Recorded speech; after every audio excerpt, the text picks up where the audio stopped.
Hi friends, today special వచ్చేసి సొరకాయ tomato పచ్చడి అండి. ఇదైతే చాలా టేస్టీగా అయితే ఉంటుందండి. నేను చేసిన విధంగా ఒకసారి చేయండి. ప్రాసెస్లోకి వెళ్ళిపోయి చూసేయండి. చిన్నలాక్స్ చూడండి, ఈరోజు చేసుకునే రెసిపీ వచ్చేసండి సొరకాయ పచ్చడి అండి. ఇది అన్నంలోకి కానీ చపాతీ దోశలలోకి కానీ సూపర్గా ఉంటుందండి. చూడండి, అన్నంలో కొంచెం నెయ్యి వేసుకొని తింటే ఎంత తింటున్నామో అనేది కూడా తెలియకుండా తినేస్తామండి. అంత టేస్టీగా అయితే ఉంటుంది. సొరకాయ పచ్చళ్ళలోకి కావాల్సినవండి సొరకాయ అండి. నేను ఒక కాయను తీసుకొని దీంట్లో సగం ముక్కనైతే తీసుకుంటున్నానండి. నీట్గా వాష్ చేసి పీలప్ చేసి అయితే చిన్న చిన్న ముక్కలుగానైతే కట్ చేయాలి. 2 మీడియం సైజు టమోటోలు అండి, చాలా చిన్నవి. మీరు అదే పెద్ద సైజు తీసుకుంటే ఒకటి తీసుకోండి. కారానికి సరిపడా పచ్చిమిరపకాయలండి, కొంచెం చింతపండు. వీటిని అన్నిటి నీట్గా వాష్ చేసుకొని అయితే కట్ చేసుకుందామండి. చూడండి, పీలప్ చేసేసి అయితే లోపలనే విత్తనాలను అయితే తీసి సొరకాయ ముక్కలు ఈ విధంగా కట్ చేశానండి. టమోటోలు కూడా చిన్న చిన్న ముక్కలుగానైతే కట్ చేశాను. పచ్చిమిరపకాయలు కూడా ఇట్లా కట్ చేసుకోండి. లోపల విత్తనం కూడా బాగా వేగి మంచి టేస్ట్ వస్తుందండి. కొంచెం చింతపండు వేయించుకోవడానికి అయితే ఒక కళాయి అయితే పెట్టానండి, చిన్న కళాయి. స్టవ్ ఆన్ చేసుకుందాము. కళాయి హీట్ అవ్వాలి. చూడండి, పచ్చిమిరపకాయలు వేయించుకోవడానికి అయితే ఒక పావు స్పూన్ అయితే ఆయిల్ అయితే వేసుకోవాలండి.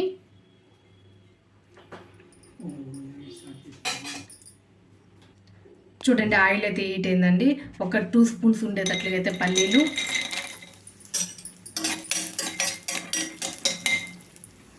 సన్న మంట మీద పల్లీలు బాగా వేగాలండి, పచ్చివాసన లేకుండా ఉంటాయి.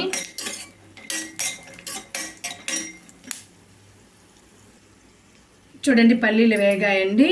ఇప్పుడు కొంచెం జీలకర్ర, కట్ చేసి పెట్టుకున్న పచ్చిమిరపకాయ ముక్కలండి,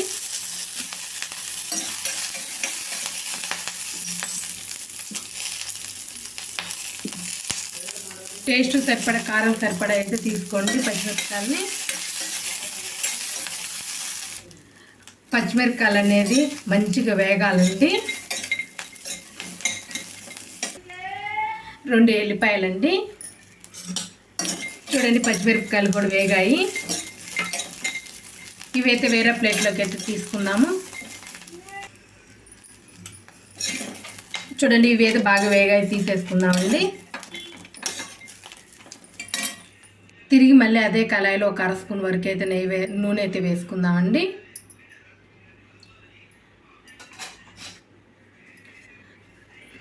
సొరకాయ ముక్కలండి,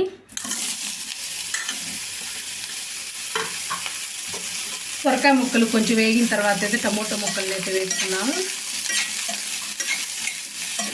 మూత పెట్టుకొని అయితే మగ్గించుకుందామండి.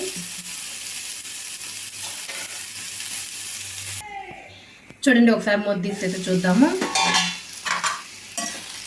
చూడండి, సొరకాయ ముక్కలు అయితే లైట్గా వేగాయండి. ఇప్పుడు టమోటో ముక్కలను అయితే వేసుకున్నాము. టమోటో ముక్కలు కూడా బాగా సాఫ్ట్గా వేగాలండి, గుజ్జు గుజ్జుగా అయ్యేదాకా మూత పెట్టుకొని అయితే ఉడికించుకున్నాము.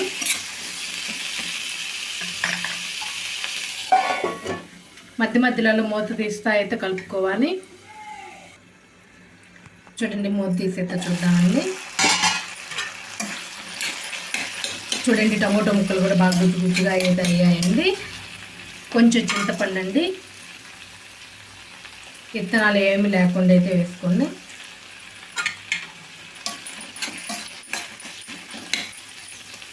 చూడండి, ఇప్పుడైతే స్టవ్ అయితే ఆఫ్ చేస్తున్నానండి. చల్లారిన తర్వాత అయితే మిక్సీకి అయితే వేసుకుందాము. ఫస్ట్ శనగిత్తనాలు, జీలకర్ర, పచ్చిమిరపకాయలు వేసాం కదండి, ఎల్లిపాయ, వీటిని అయితే మిక్సీకి అయితే కోర్స్గా గ్రైండ్ చేసుకోవాలండి. మరి మెత్తగా అయితే చేయొద్దండి, కొంచెం కనిపించే విధంగా. కొంచెం ఉప్పు అండి. చూడండి, మిక్సీకి అయితే వేసానండి. ఈ విధంగా కొంచెం కచ్చా పచ్చాగా ఉండేటట్టు అయితే మిక్సీకి అయితే వేసుకోవాలి. చల్లారి పెట్టుకున్న టమోటో సొరకాయ ముక్కలను కూడా వేసుకుందామండి. మరి మెత్తటి పేస్ట్ లాగా కాకుండా కొంచెం కచ్చా పచ్చాగా ఉండేటట్టుగా కోర్సుగా అయితే గ్రైండ్ చేసుకోవాలండి. వాటర్ ఏం వేయొద్దండి. చూడండి, ఈ విధంగా కోర్సుగా అయితే గ్రైండ్ చేసుకోవాలండి. ఇప్పుడైతే తాలింపు అయితే వేసుకుందామండి. చూడండి, తాలింపు వేసుకోవడానికి అయితే మళ్ళీ అదే కళాయి అయితే పెట్టానండి. స్టవ్ ఆన్ చేసుకుందాము. ఆల్రెడీ కళాయి హీట్గానే ఉందండి. 2 స్పూన్స్ అయితే ఆయిల్ వేసుకుందామండి.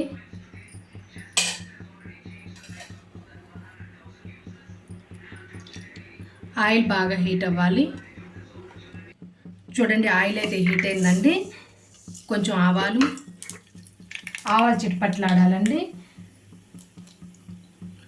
కొంచెం పచ్చిపప్పు, కొంచెం మినప్పప్పు అండి, కొంచెం జీలకర్ర. తాలింపు అయితే వేగాలండి.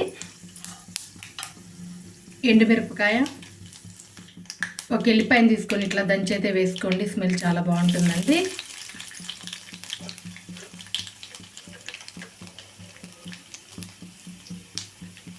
కొంచెం ఇంగువ అండి, ఒక చిటికెడు ఇంగువ, కొంచెం కరివేపాకు. చూడండి తాలింపు అయితే బాగా వేగిందండి. స్టవ్ ఆఫ్ చేసేస్తున్నాను.